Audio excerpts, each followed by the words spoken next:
O Flamengo conseguiu não ganhar do Nublense. Conta pra gente o que aconteceu. Nossa, foi horroroso o jogo.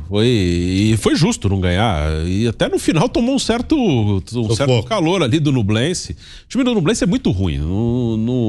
Claro que eles tiveram mérito de brigar, minimamente se organizar, mas o Flamengo fez um jogo péssimo. Assim, o Flamengo, ele jogou num nível muito baixo. Foi uma partida horrorosa do Flamengo. Um time muito lento para trocar passe. Ficou... Até pela característica do time, ficou com a bola, mas troca de passes muito lenta.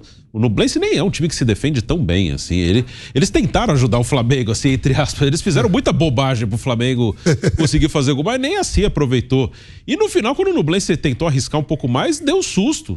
Foi feia a coisa. Foi uma atuação bem ruim. Nublense... É bom a gente falar é bom a gente falar pro ouvinte, pro telespectador, o Alcas é do Equador, o Nublense é do Chile.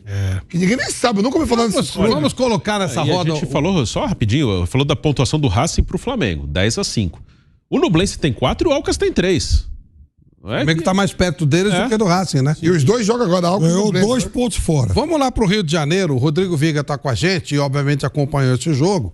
Boa noite, Viga. E aí, o que falar desse resultado do Flamengo contra o Nublense lá no Chile? Boa noite, Viga. Fala, Flávio. Boa noite pra você, pra rapaziada toda da bancada, nosso ouvinte, espectador internauta da Jovem Pan.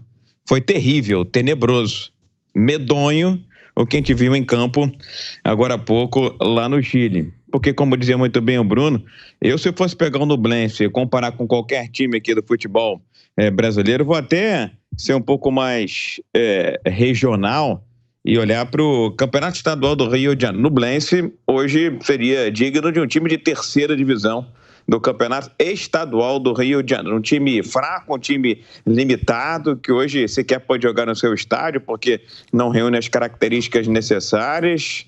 Fez homenagem para o Vidal. É inexplicável a presença permanente e recorrente do Vidal entre os titulares. E como é previsível, como sem a criatividade de Arrascaeta e Everton Ribeiro, o Flamengo se torna um time comum, insosso, digno até de tirar uma pestana durante o jogo do Clube de Regatas do Flamengo. Não tem aquele elan, não tem aquela emoção, ou seja, o Flamengo hoje é um time acéfalo, porque não pode contar nem com a Arrascaeta, que para mim, eu sei que muitos não concordam, inclusive o Pilhado, de 2019 para cá, sempre foi o principal jogador do Flamengo, sendo que os momentos estelares ou de brilho foram do Bruno Henrique, principalmente do Gabriel Barbosa, e também não pôde contar com aquele coadjuvante de luxo que é o Everton Ribeiro, que mais uma vez não pôde jogar.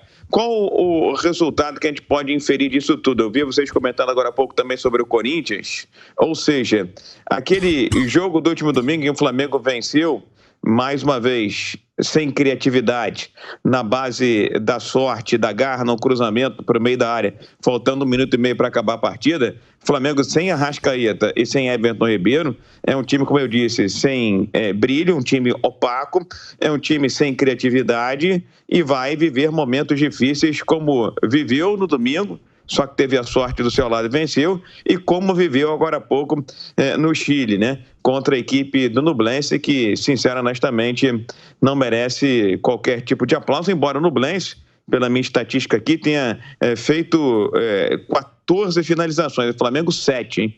Flamengo 7 finalizações e o Nublense 14 finalizações, muito mais finalizações do Nublense no gol do que do Flamengo. E serve também de parâmetro para o próprio Corinthians, porque se o Corinthians ficou com a sensação de que estava melhorando, com o dever cumprido, apesar da derrota no último domingo, acho, depois de ver o Flamengo hoje e acompanhar meio de lado o resultado do Corinthians, que aquela atuação do Corinthians foi majorada, ela foi catapultada pelo momento ruim vivido pelo Flamengo, com a vitória na sorte no último domingo e com o jogo de hoje contra a equipe do Nublense. Às vezes eu vendo o Flamengo com a posse de bola roda para cá, roda para lá, vem para cá, me parece muito um time de handebol, viu, Flávio?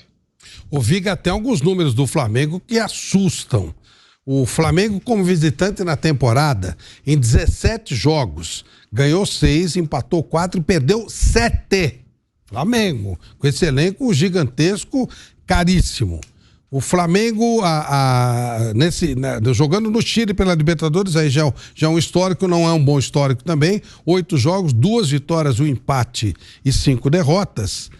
O Gabriel Barbosa marcou o seu 31º gol na Libertadores.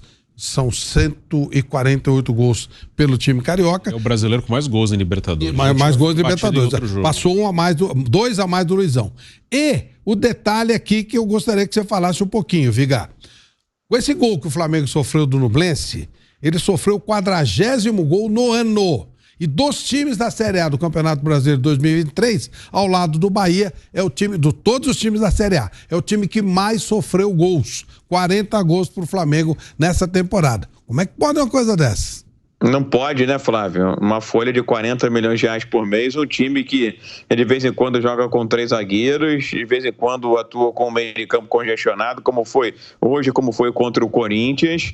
E aí a gente vai remontar aquilo que vem dizendo há muito tempo, questões físicas claras, evidentes. Hoje o Flamengo, por exemplo, teve que lançar mal do Felipe Luiz, que é um jogador que merece estátua, aplauso, mas é um jogador que está na reta final de sua carreira, porque o Ayrton Lucas está morto, extenuado, muito cansado por conta da maratona de jogos e também da exigência feita por parte do próprio técnico Jorge Sampaoli. Não teve o Arrascaeta à disposição durante o começo da partida, não pôde nem sequer contar com o Everton Ribeiro. É um time que tem muitas falhas, muitas lacunas, hiatos e deficiências. E do jeito que vem jogando, seja defensivamente, seja ofensivamente, hoje você não consegue olhar para o Flamengo e apontar: vai buscar o tetracampeonato na Libertadores da América. Acho que hoje o Flamengo não é favorito a nenhuma das competições que disputa. Pode ganhar? Pode, porque esse é o tal do futebol. Domingo mostrou que o Corinthians foi muito melhor do que o Flamengo, mas quem saiu com a vitória do Maracanã foi o time do Flamengo. Então, fisicamente é um problema claro e evidente. E aí, a gente tem que questionar também, não só a questão física, houve mudanças no departamento médico, é um legado deixado para o Vitor Pereira e também do Vitor Pereira para o Jorge Sampaoli, mas a gente não pode deixar de olhar também por uma questão de opções, de escolhas do técnico Jorge Sampaoli. Eu fico incomodado, eu fico com o estômago embrulhado toda vez que eu vejo o Vidal jogando. Não que eu não goste da figura do Vidal.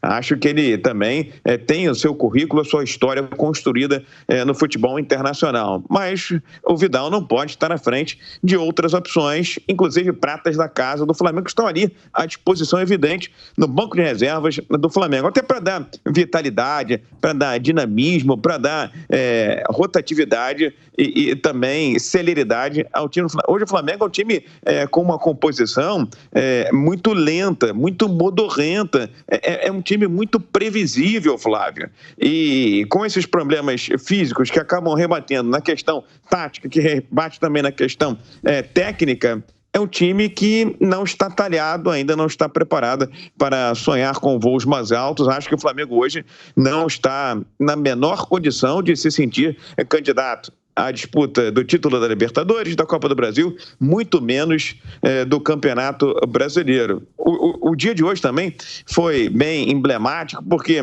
do Palmeiras você espera algo e o Palmeiras entrega. No Flamengo, você sempre fica naquela expectativa, sempre fica almejando algo mais e o Flamengo não está conseguindo entregar. Você tem no banco de reservas ali o Matheus França, tem o Matheus Gonçalves, tem o Vitor Hugo, jogadores para dar celeridade e velocidade ao banco. Você resolve fazer compadrio, eu não tenho outra expressão, compadrio, escalando o chileno, porque está em território chileno, porque foi campeão da Copa América em 2015. Ele não é o único culpado, não. Mas a presença do Vidal, os erros do Vidal, acabam comprometendo toda a mecânica, todo o sistema do Clube de Regatas do Flamengo, quando entra em campo, em qualquer que seja ela a competição. Flamengo não é lugar de compadrio. Devem jogar os melhores física, tecnicamente e também do ponto de vista estratégico, viu, Flávio? Pra gente liberar, Viga, o Luxemburgo pediu 10 jogos para que o trabalho dele fosse avaliado no Corinthians. O Sampaoli hoje completou 10 jogos dirigindo o Flamengo. Foram 5 vitórias, 2 empates, 3 derrotas, 21 gols marcados, 12 gols sofridos, 56% de aproveitamento em 10 jogos para o Jorge Sampaoli. Ele está aprovado ou não até agora, Viga? Depende da base de comparação. Se você comparar com o Vitor Pereira, sem dúvida alguma, eu acho que o trabalho é melhor do que vinha sendo feito pelo Vitor Pereira. Agora, é aquilo que se desejava? É aquilo que se imaginava? Aquilo que se aspirava? Aquilo que se almejava? Não. Até porque o Flamengo vai inevitavelmente passar por um processo de transição. Acho até que com a temporada andando naquela história de trocar pneu com o carro em movimento, a bicicleta em movimento. O Flamengo, que tem um cacife enorme aí, uma receita de mais de R$1 bilhão, está falando em contratar Deus e o mundo. Agora, se vierem essas contratações, tem também aquele período de adaptação.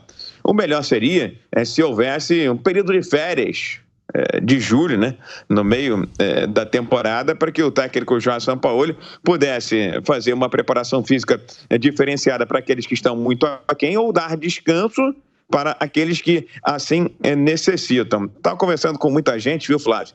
E esses profissionais me disseram o seguinte: a pior coisa que pode existir, além, é claro, da própria troca, é a troca pela troca de treinadores ao longo de uma temporada. Por que eu estou dizendo isso? Porque há uma mudança de ideologia, há uma mudança de filosofia, há uma mudança de mentalidade. E, estatisticamente, está muito claro, está muito evidente que os times padecem, os times sofrem também em vários aspectos quando há essa troca sucessiva.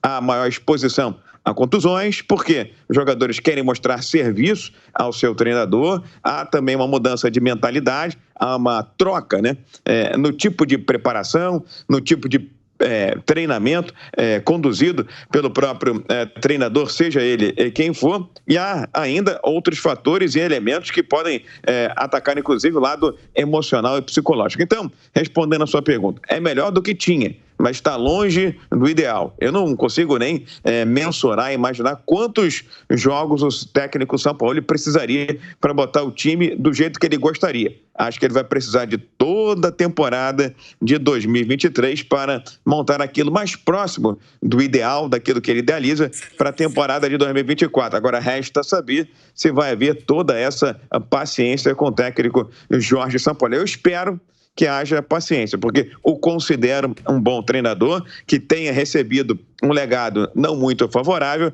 e que tem na mão hoje um time que precisa de uma ruptura, de um paradigma, de uma transição. Agora, essa transição, ela não pode começar pelo Vidal. Pelo contrário, se ele quiser criar uma nova era, um novo marco no Flamengo, tem que ser com o Vidal no banco, tem que ser com a meninada jogando um pouco mais, contando com a sorte e com a disponibilidade do Everton Ribeiro, do Arrascaeta, porque eu não consigo nem culpar o Gabriel Barbosa, eu não consigo nem culpar o Pedro pelas poucas oportunidades que tem, porque a bola chega, e quando chega, chega mal, e chega quadrada, e eles precisam muito da presença desses jogadores. É um time que hoje vive um momento difícil, que não consegue ganhar do Nublense, que consegue perder para o Alcas fora de casa. É um time hoje, na fotografia de agora, sem perspectiva e ainda sem um padrão, viu, Flávio?